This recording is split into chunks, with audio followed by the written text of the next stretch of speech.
Monsieur le Premier ministre, chef du gouvernement, Mesdames, Messieurs les membres du gouvernement de la République du Congo, Mesdames, Messieurs les ministres membres des délégations étrangères, Messieurs les hauts commissaires et secrétaires permanents, Mesdames, Messieurs les ambassadeurs, Mesdames, Messieurs les représentants des organisations internationales au niveau sous-régional et local, Mesdames, Messieurs les membres des cabinets du Président de la République et du Premier ministre, représentants de l'Église et des organisations non gouvernementales, chers experts, Mesdames, Messieurs, en vos rangs, grades et qualités, distingués invités.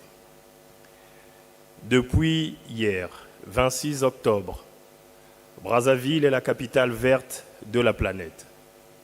Brazzaville, déjà dite la verte depuis des décennies, parce que, ayant toujours accordé une place de choix à l'environnement, ce grâce à la clairvoyance du président de la République de notre pays qui très tôt avait compris les enjeux d'une préservation de notre écosystème.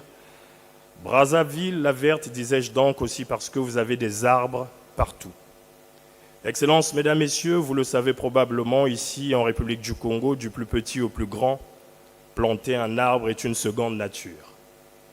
Mesdames, Messieurs, depuis hier donc, Brazzaville abrite les travaux de ce sommet des 3 bassins forestiers tropicaux, avec d'entrée de jeu une journée consacrée à la réflexion des experts venus des 4 coins du globe, notamment avec une kyrielle de thématiques développées en panel.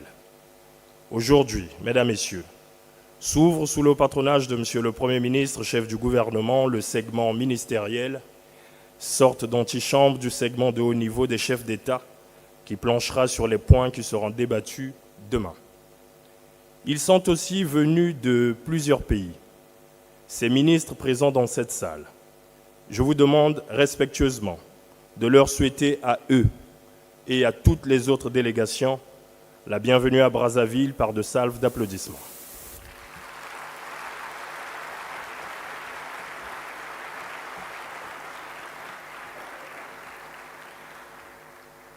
Excellences, Mesdames, Messieurs, distingués invités, au cours de cette cérémonie d'ouverture, vous suivrez tour à tour le mot de Madame la directrice conseillère spéciale mondiale, plaidoyer pour le climat à l'UNICEF, le mot de la directrice régionale de l'OMS Afrique, le mot du directeur général de l'Organisation des Nations Unies pour l'agriculture et l'alimentation, la locution de Madame la ministre de l'Environnement de la République arabe d'Égypte, présidente de la COP27, la locution de Monsieur l'envoyé spécial adjoint des USA pour le climat, la locution de Madame la ministre de l'Environnement du Brésil, le mot de Madame la ministre de l'Environnement, du Développement durable et du Bassin du Congo, coordonnatrice technique de la Commission climat du Bassin du Congo.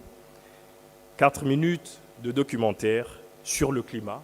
Vous verrez ce que les techniciens de ce sommet ont concocté pour vous faire revivre l'environnement. Vous aurez aussi l'allocution de Madame la commissaire de la Commission de l'Union africaine chargée de l'économie rurale et de l'agriculture. Et enfin, le discours d'ouverture de Monsieur le Premier ministre, chef du gouvernement.